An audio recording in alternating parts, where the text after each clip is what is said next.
Hər kəsə salam və bugünkü təhlilimizə xoş gəlmisiniz. Bugün biz insan bacarıqlarının o cəzbedici zəkanın arxasında dayanan sirli gücün əsl mənşəyini tapmaq üçün olduqca dərin bir mənbəyə baş vuracağıq. İstedadın ilahi mahiyyəti barədə danışacağıq.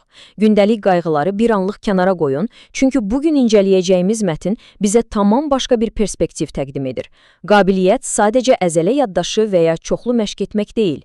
O, əslində, möhtəşəm bir metafizik nərdivanın ən vacib pilləsidir. Baxın, dərhal mövzuya keçməzdən əvvəl özünüzə bu sadə sualı verin.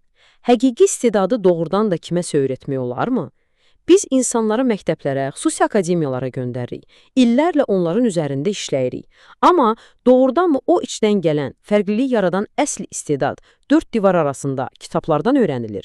Yoxsa bu insanın yaradılışında artıq var? Bugün təhlil edəcəyimiz mənbə bu suala çox qəti və, belə deyək, bizim o müasir, praqmatik təhsil anlayışımızı tamamilə alt-üst edəcək qədər bir mənalı cavab verir. Yaxşı, gəlin bunu ən təməldən başlayaq. 1-ci bölüm.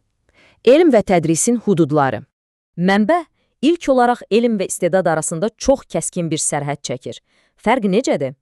Elm öyrədiləndir. Yəni, sən onu tədris edə bilərsən. Bir peşə kimi nəsildən nəslə ötürə bilərsən. Alimlər kəşfləri bir-birinin ardınca üst-üstə yığırlar. Lakin istedad? Mətnə görə istedad qətiyyən öyrədilmir.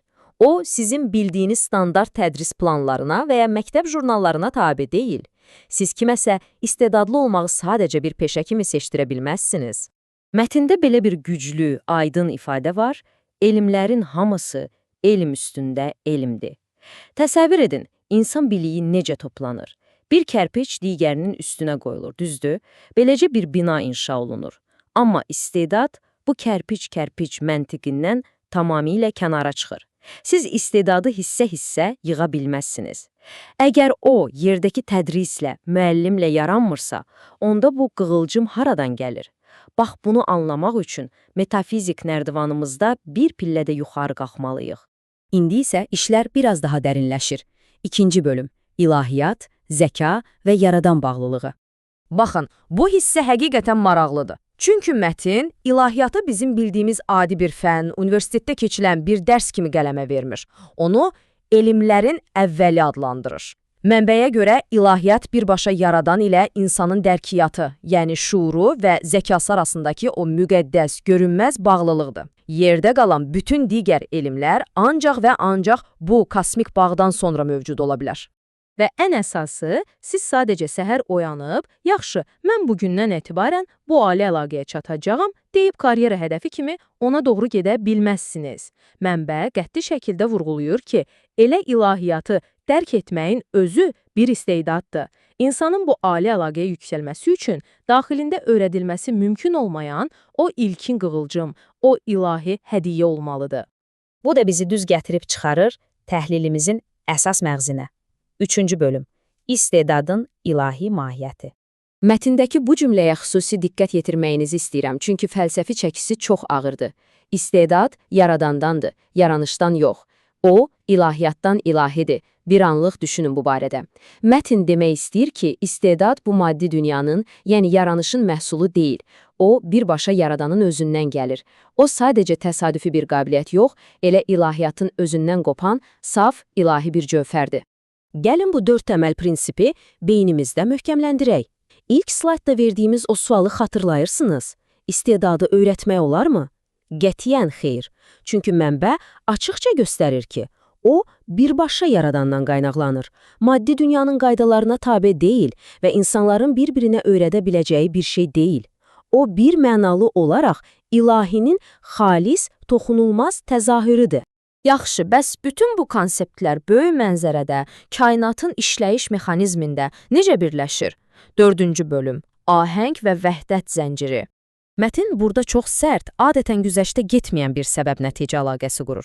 Deyir ki, əgər kimsə daxilindəki istedadın bu ilahi mahiyyətini dərk etmirsə, o adam ətrafındakı kainatın o böyük ahəngini də anlaya bilməz.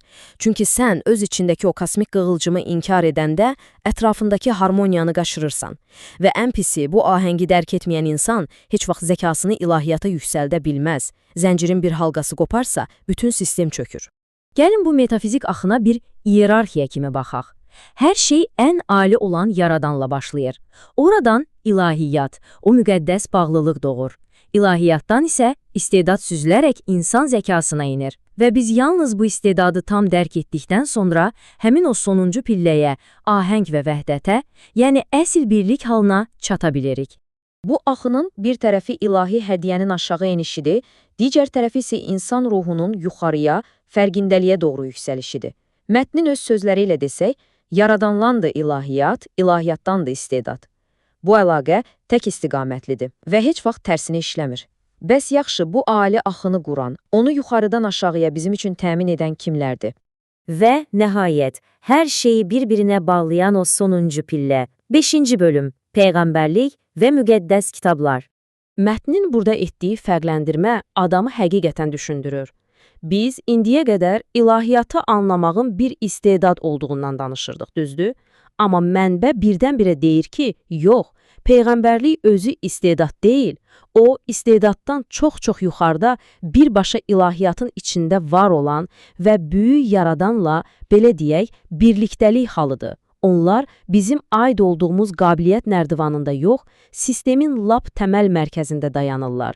Mənbəyə görə Peyğəmbərlərin rolu 3 əsas sütun üzərində dayanır. Birincisi, dediyimiz kimi, böyük yaradanla bütövlük təşkil edirlər. İkincisi, onlar yaradanın səsini, yəni o müqəddəs deyimləri bəşəriyyətə çatdırırlar. Üçüncüsü və ən maraqlısı, onlar yerdəki o ilahi istedadları, ilahiyyatı dərk edə biləcək zəkaya malik xüsusi insanları kəşf edir və yetişdirirlər. Onlar olmasa, bu zəncir qırılar.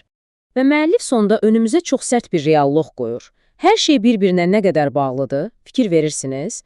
Əgər bu təməl fiqurlar, peyğəmbərlər olmasaydı, ilahiyyat deyilən o kosmik əlaqə ümumiyyətlə yox olardı. O olmasa, onu anlamağa çalışan alimlər, o cür istedad sahibləri də olmazdı. Bütün bu dayanmadan işləyən metafizik qüllə sadəcə dağlardı. Və mətn yekunda bizi təməlimizdən sarsıdacaq qədər güclü bir həlledici sualla baş-başa buraxır. Müqəddəs kitablar olmasaydı, nə olar, nə olardıq, nə gündə olardıq? Sizi bu möhtəşəm sualla tək buraxıram. Bu barədə düşünərkən, öz daxilinizdəki o kiçik istedad qığılcımının əslində hansı sonsuz ümana aid olduğunu bir daha yada salın. Təhlilimizi izlədiyiniz üçün təşəkkürlər, növbəti araşdırmalarda görüşənədək.